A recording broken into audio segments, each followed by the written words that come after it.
Governments claim they're working for your financial freedom. They talk about stability, growth, opportunity, and progress. But if you look closely at history, you'll see something different.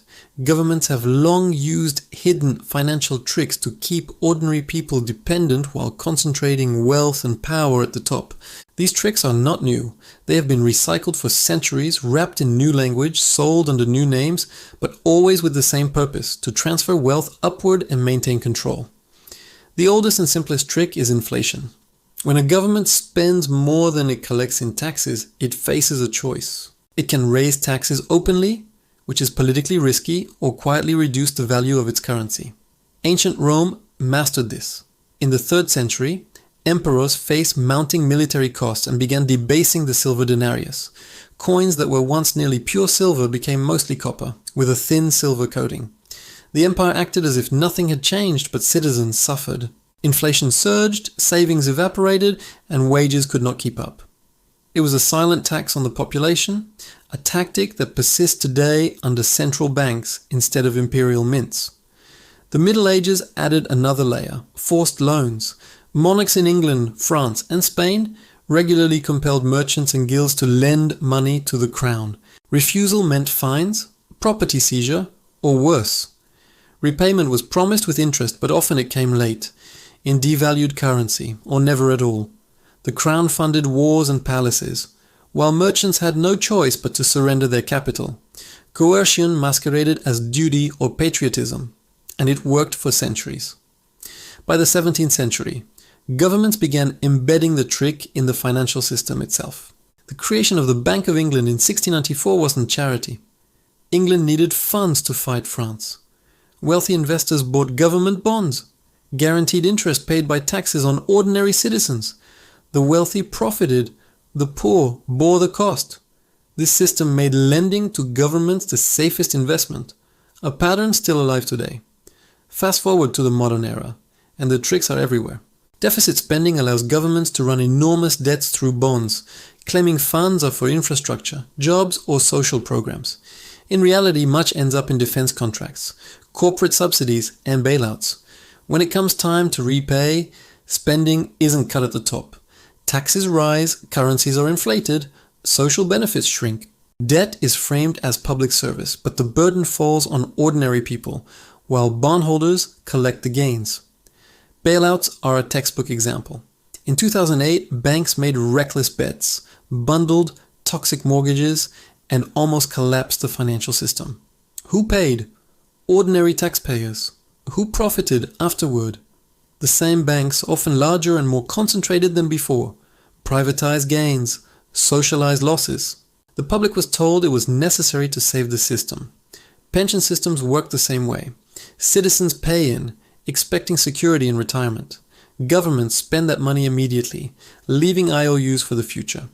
When the system falters due to aging populations or shifting demographics, reforms arrive, reduced benefits, later retirement, or payouts devalued by inflation. Every stage relies on perception. Inflation is labeled growth, forced loans are duty, national debt is investment, bailouts are stability, pension cuts are reform. The language masks a centuries-long transfer of wealth from the many to the few, from bottom to top. In recent decades, the tricks became more sophisticated. Quantitative easing, introduced during the 2008 crisis, saw central banks create trillions to buy government bonds and mortgage securities. Markets stabilized, asset prices soared, and wealth concentrated at the top. The average household benefited little, while inflation and inequality increased. Stealth taxation is another tool. Instead of direct income taxes, governments extract wealth through sales taxes, fuel duties, and inflation. Prices rise faster than wages, silently eroding purchasing power. Inflation reduces the real value of debt, benefiting governments and large investors, while ordinary citizens lose wealth. Regulatory capture compounds this. Laws meant to protect the public often benefit the powerful industries they regulate. Railroads, oil, finance, tech, all shaped rules to their advantage. Protection for the public often means profit for insiders. War finance repeats the same pattern. Citizens bought bonds in World War I and II, told it was their patriotic duty. They supported the nation, but the wealthy turned these bonds into secure, risk-free investments, guaranteed by taxes. The 21st century is no different. Iraq, Afghanistan, and other conflicts are financed through debt, enriching defense contractors and investors, while taxpayers bear the cost. Complexity itself is a tool. Tax codes, budgets, and financial instruments are intentionally convoluted. Ordinary people cannot track flows of money. In ancient Rome, debased coins were visible signs of exploitation. Today, it is balance sheets, acronyms, and hidden programs. Obscurity ensures compliance and sustains the transfer of wealth. These tricks continue, accelerated by modern policy. Inflation erodes savings, debts grow, bailouts remain the default, and central banks manipulate money supply. Governments pass costs onto citizens indirectly, while the elite prosper. History shows the pattern is consistent. Debasement in Rome, forced loans in monarchies, inflation and debt today. Citizens bear the burden while elites gain. Most people never escape because they do not recognize the game. They accept inflation, taxes, and bailouts as natural. Ignorance is the most powerful trick of all.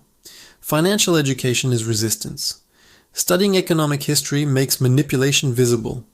Knowing the tricks reduces vulnerability. Always look beyond headlines. Ask who profits from stimulus, inflation, or regulation. Build assets that retain value outside the system. Never assume it exists for you. Systems protect themselves, not citizens. The financial traps that drain Roman citizens still drain your bank account today, only in modern clothing. The difference is whether you recognize them in time. History doesn't repeat, it adapts. Empires change names, rulers wear suits, coins become data, but the tricks persist. Understanding them is the first step to keeping your wealth and freedom.